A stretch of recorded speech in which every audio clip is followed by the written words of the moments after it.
Question number 1, primate female reproductive cycle is called. तो primates के अंदर फीमेल रिप्रोडक्टिव साइकिल को नाम देते हैं मेंस्ट्रुअल साइकिल का, जो कि पबर्टी पर स्टार्ट होता है। करेक्ट आंसर है option A. Question number 2, the first menstrual flow is known as. तो फर्स्ट मेंस्ट्रुअल फ्लो को नाम देते हैं मेनार्ची, यानी मेंस्ट्रुअल साइकिल के स्टार्ट होने को मेनार्ची कहते हैं, और ये स्टार्ट होता है पबर्टी पर। Question number 3, What layer of uterus is shedded during menstruation। तो menstruation के अंदर जो है वो एंडोमेट्रियम, जो कि एग को सराउंड किए होती है, ये शेड ऑफ होती है, जबकि मायोमीट्रियम जो है वो यूट्रस के अंदर कंट्रैक्शन का काम करती है, और पेरीमीट्रियम यूट्रस की आउटर मोस्ट लेयर है, जो कि यूट्रस को एक प्रॉपर शेप देती है। Question number 4, which of the following can lead to a menstrual cycle. तो मेंस्ट्रुअल साइकिल उस वक्त होता है जब फर्टिलाइजेशन ना हो रही हो, तो अनफर्टिलाइज्ड एग जो है वो मेंस्ट्रुअल साइकिल का रीज़न है। Question number 5, which of the following will not result in a miss in menstrual cycle. तो मेंस्ट्रुअल साइकिल के स्टॉप होने की जो मेजर रीजंस हैं वो हैं फर्टिलाइजेशन ऑफ एग, के जब एग फर्टिलाइज होता है तो उससे मेंस्ट्रुअल साइकिल अकर नहीं होता। और इसी तरह से फीमेल के अंदर एंग्जाइटी और स्ट्रेस हो या उनकी बैड हेल्थ हो, तो ये तीनों रीजंस हैं मेंस्ट्रुअल साइकिल के स्टॉप होने के। लेकिन गेमिंग और एक्सरसाइज जो है वो नॉर्मल बॉडी हेल्थ के लिए इंपॉर्टेंट रोल प्ले करती है, तो मेंस्ट्रुअल साइकिल के स्टॉप होने में गेमिंग का कोई भी रोल नहीं है। करेक्ट आंसर है option D. Question number 6, the phase during which menses occurs is called. तो फीमेल के अंदर जो मेंसेस हैं वो मेंस्ट्रुअल फेज के अंदर अकर होते हैं। करेक्ट आंसर है option C. Question number 8, the follicular phase is also called as. तो फोलिकुलर फेज को प्रोलिफरेटिव फेज भी कहते हैं, क्योंकि फोलिकुलर फेज के अंदर जो डिवेलपिंग एग सेल है उसके गिर्द जो ग्रोथ है वो काफ़ी ज़्यादा होती है, तो मैक्सिमम ग्रोथ की वजह से इसको हम नाम देते हैं प्रोलिफरेटिव फेज का। Question number 9, during what phase of menstrual cycle are primary follicle converted into graafian follicle. तो फॉलिकुलर फेज के अंदर जो प्राइमरी फॉलिकल्स हैं वो मैच्योर होती हैं, उनके गिर्द theca sales, granulosa cells develop होती हैं, और प्राइमरी फॉलिकल्स के अंदर एक एंट्रम कैविटी बनती है, जिससे प्राइमरी फॉलिकल्स चेंज हो जाता है मैच्योर ग्राफियन फॉलिकल्स के अंदर, और ये सारी चीज़ें होती हैं फॉलिकुलर फेज में। करेक्ट आंसर है ऑप्शन बी।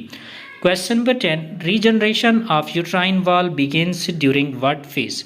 तो फॉलिकुलर फेज मेंस्ट्रुअल फेज के बाद आती है, और इस फेज के अंदर जो एंडोमेट्रियल वॉल है यूट्राइन की, यूट्रस की, उसका वो रीजनरेट करती है, तो करेक्ट आंसर बनेगा option B. Question number 11, what pituitary hormones peak during proliferative phase. तो प्रोलिफरेटिव फेज के अंदर LH और FSH का लेवल ज़्यादा होता है। करेक्ट आंसर है option D.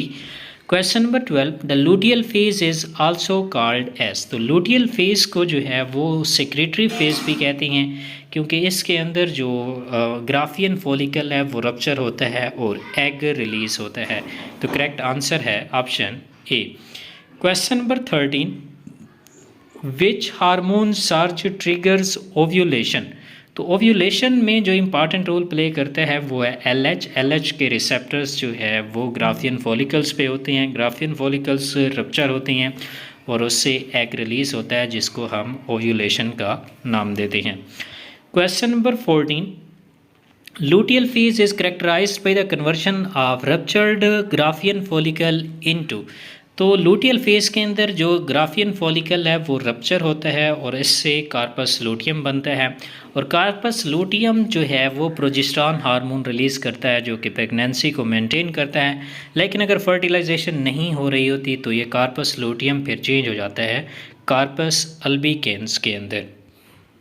Question number 14, what hormone is responsible for maintenance of endometrium.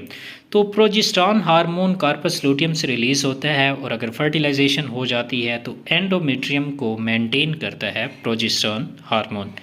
Question number 15, what part of ovary secrete progesterone. तो प्रोजेस्टेरॉन सिक्रीट होता है कार्पस लूटियम से, जो कि एक येलो स्ट्रक्चर है, और वो तब बनती है जब ग्राफियन फॉलिकल जो है वो रप्चर होते हैं। Question number 16, what is the fate of corpus luteum in case of unfertilized egg. अगर एग की फर्टिलाइजेशन नहीं होती तो corpus luteum progesterone hormone release करने की बजाय डीजनरेट हो जाता है और इससे कार्पस एल्बिकेन बनता है। तो करेक्ट आंसर बनेगा ऑप्शन बी कि अगर फर्टिलाइजेशन नहीं होती तो कार्पस लूटियम डीजनरेट होता है, रप्चर हो जाता है।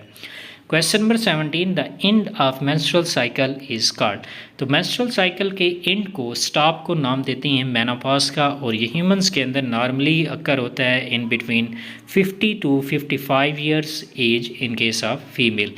Question number 18, which hormone elevates twice during a menstrual cycle. तो मेंस्ट्रुअल साइकिल के अंदर जो एस्ट्रोजन है इसका लेवल 2 टाइम इंक्रीज होता है, first during ovulation and second time its level increases prior to menstruation, यानी मेंस्ट्रुएशन से पहले भी एस्ट्रोजन का लेवल इंक्रीज हो जाता है। तो करेक्ट आंसर बनेगा option C. Question number 19, mammalian corpus luteum produces. तो मैमलियन कार्पस लूटियम से जो है वो प्रोजेस्टेरॉन हार्मोन प्रोड्यूस होता है जो कि प्रेगनेंसी को मेंटेन करता है, एंडोमेट्रियम को मेंटेन करता है। करेक्ट आंसर है ऑप्शन डी।